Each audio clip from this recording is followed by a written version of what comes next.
Hello beginners, मेरी तरफ से नमस्कार सभी को। आप सभी का स्वागत है मेरे channel the lit PT blog में। लास्ट ब्लॉग मैंने 2 महीने पहले डाला था। 2 महीने तक मैं कोई ब्लॉग नहीं डाल पाया और उसका मेन कारण था मेरा फोन। आप इसकी हालत देख सकते हैं। वीडियो रिकॉर्डिंग करने पर ये ओवर हीट होने लग गया था। 2 महीने सेविंग करने के बाद मैं अपने ब्लॉग्स के लिए एक गोप्रो कैमरा ले आया हूँ, जिससे अभी मैं ये वीडियो शूट कर रहा हूँ। लास्ट वीडियो मैंने डाली थी मेरे बीसीए टेस्ट के बारे में, और अब मुझे 4 मंथ्स हो चुके हैं अपनी लाइफ ट्रांसफॉर्मेशन में चलते हुए। तो उसके रिजल्ट्स मैं आप लोगों को कल दिखाऊंगा। कल मैं जाकर अपना मॉर्निंग में बीसीए टेस्ट करवाऊंगा और वो आप लोगों के साथ शेयर करूंगा कि कितनी ट्रांसफॉर्मेशन मैं कर पाया हूँ। वो अब आते हैं अपने आज के कंटेंट पर। आज का ब्लॉग है कंपोनेंट्स ऑफ फिटनेस के बारे में। आप एक बिगिनर है और एक शुरुआत करना चाहते हैं, तो सबसे पहले आपको पता होना चाहिए कि फिटनेस एक्चुअली में है क्या। So there are 5 components of fitness. First one is flexibility, second one is cardiovascular endurance, third one is skeletal muscular endurance, fourth one is skeletal muscular strength, and fifth is ideal body composition. Evaluate 5 components. So first one is flexibility. Flexibility level achieve करने के लिए आप योगा कर सकते हैं, और अगर आप एक बिगिनर हैं जो अभी अपने फिटनेस की शुरुआत कर रहे हैं, तो फ्लेक्सिबिलिटी लेवल अचीव करना आपके लिए बहुत ज्यादा जरूरी है। फ्लेक्सिबिलिटी अचीव करने के लिए आप अपने डेली वर्कआउट के बाद मस्कुलर फेशिया स्ट्रेचेस इनको परफॉर्म कीजिए। मस्कुलर फेशिया स्ट्रेचेस का ब्लॉग मैं पहले ही अपलोड कर चुका हूँ। आफ्टर एवरी वर्कआउट आपको ये 5 स्ट्रेचेस करने चाहिए। हर एक स्ट्रेच को आपको 3 बार परफॉर्म करना चाहिए। तीनों बार आपकी लिमिट प्रोग्रेसिवली बढ़नी चाहिए। अगर आप हर वर्कआउट के बाद फेशियल स्ट्रेचेस करते हैं, तो मिनिमम 5 to 6 वीक्स में आप एक अच्छा फ्लेक्सिबिलिटी लेवल अचीव कर पाते हैं। सो फ्लेक्सिबिलिटी के लिए या तो योगा या फिर मस्कुलर फेशिया स्ट्रेचेस।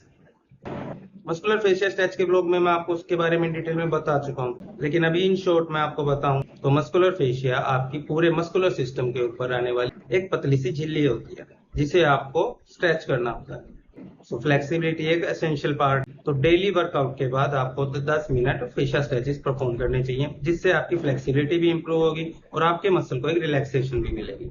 सो इसके बाद आता है दूसरा पॉइंट, वो है कार्डियोवास्कुलर एंडोरेंस।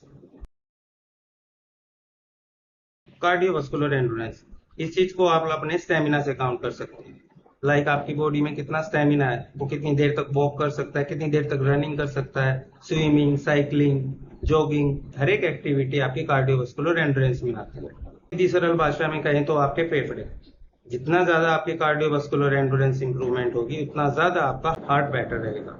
बिगिनर्स जो सबसे बड़ी गलती करते हैं वो ये करते हैं कि जब भी वो वर्कआउट करने जाते हैं, अगर एक दिन वो स्ट्रेंथ कर रहे हैं तो जाते जाते 10 से 15 मिनट वो ट्रेडमिल पर भागना, या फिर वर्कआउट स्टार्ट करने से पहले 10 से 15 मिनट ट्रेडमिल पर भागना। यहाँ आप लोग बहुत बड़ी गलती कर रहे होते हैं। जिस दिन आप स्ट्रेंथ ट्रेनिंग कर रहे हैं उस दिन आप स्ट्रेंथ ट्रेनिंग कीजिए, और जिस दिन आप कार्डियोवास्कुलर एंड्योरेंस को हिट करना चाहते हैं उस दिन आप ट्रेडमिल को पूरा यूज कीजिए। इसको इस तरह से समझ सकते हैं कि जैसे कि आज आपका बैक डे है, कि आज आपको सिर्फ अपनी बैक की एक्सरसाइजेस करनी है, लेकिन आपका एक रूटीन बना हुआ है कि जिम में जाते ही पहले आप ट्रेडमिल पर जाएंगे, उस पर 10 मिनट रनिंग करेंगे, फिर आप बैक की ट्रेनिंग करेंगे, और वर्कआउट खत्म होने के बाद फिर से ट्रेडमिल पर जाकर 10 मिनट रनिंग करेंगे।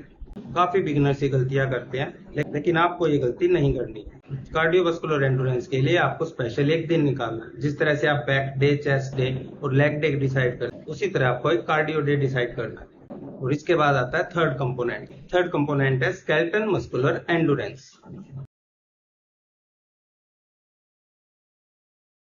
स्केलेटल मस्कुलर एंडोरेंस, इसको इस तरह से समझने की कोशिश कीजिए जैसे कि मेरी बाइसेप्स मसल की स्केलेटल मस्कुलर एंडोरेंस मैं किस तरह से डिसाइड करूंगा कि 5 केजी के डंबल को मैं कितनी बार रेपिटेशन कर सकता हूँ, 20 बार, 25 बार, 30 बार। वो काउंट होता है आपका स्केलेटल मस्कुलर एंडोरेंस। इस ट्रेनिंग में आपको ब्रीथ आउट ब्रीथ इन पर ध्यान देना होता है।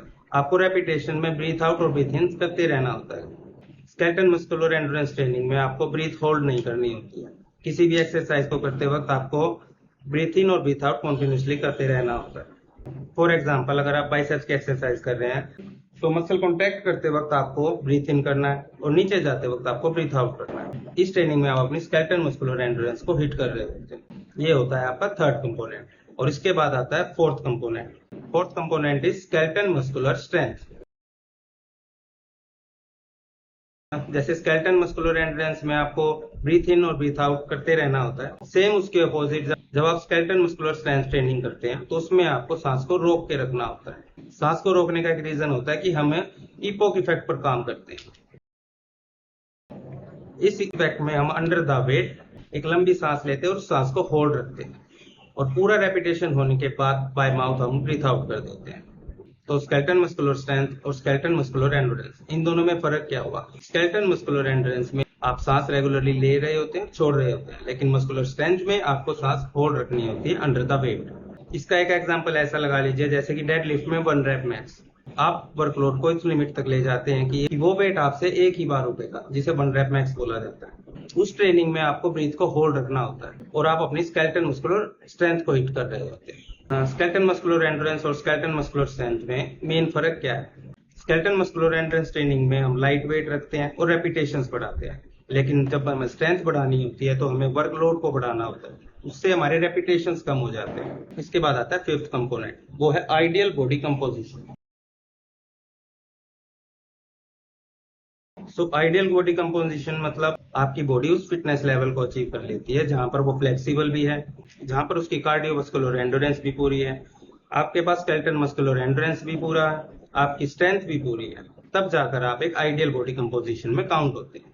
सो फिटनेस की सारी दौड़ इन्हीं के ऊपर होती है।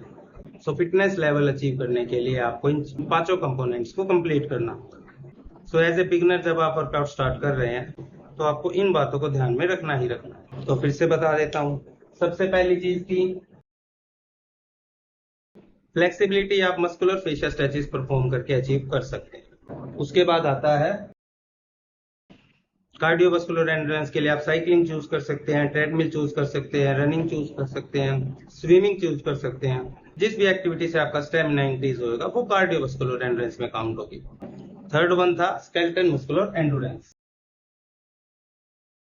और इन चारों को मिला के जो बनता है वो आइडियल बॉडी कंपोजिशन। जब ये 4 लेवल आप अचीव कर लेते हो तो आपकी बॉडी आइडियल बॉडी कंपोजिशन में काउंट होती है।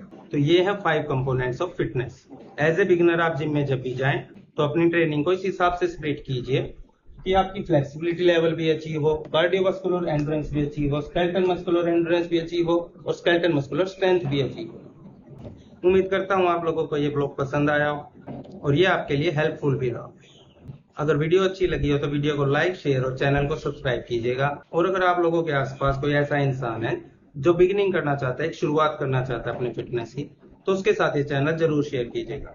मैं अपनी पूरी कोशिश करूंगा कि उनकी ट्रांसफॉर्मेशन में मैं कहीं ना कहीं हेल्पफुल रह सकूं, कहीं ना कहीं उनकी मदद कर सकूं। तो इस ब्लॉग को यहीं समाप्त करते हैं। नेक्स्ट ब्लॉग रहेगा मेरा BCA टेस्ट। तो कल मैं देखता हूं कि 4 मंथ की ट्रांसफॉर्मेशन में मेरे अंदर कितना चेंज आया। तब तक के लिए मेरी तरफ से राम राम से।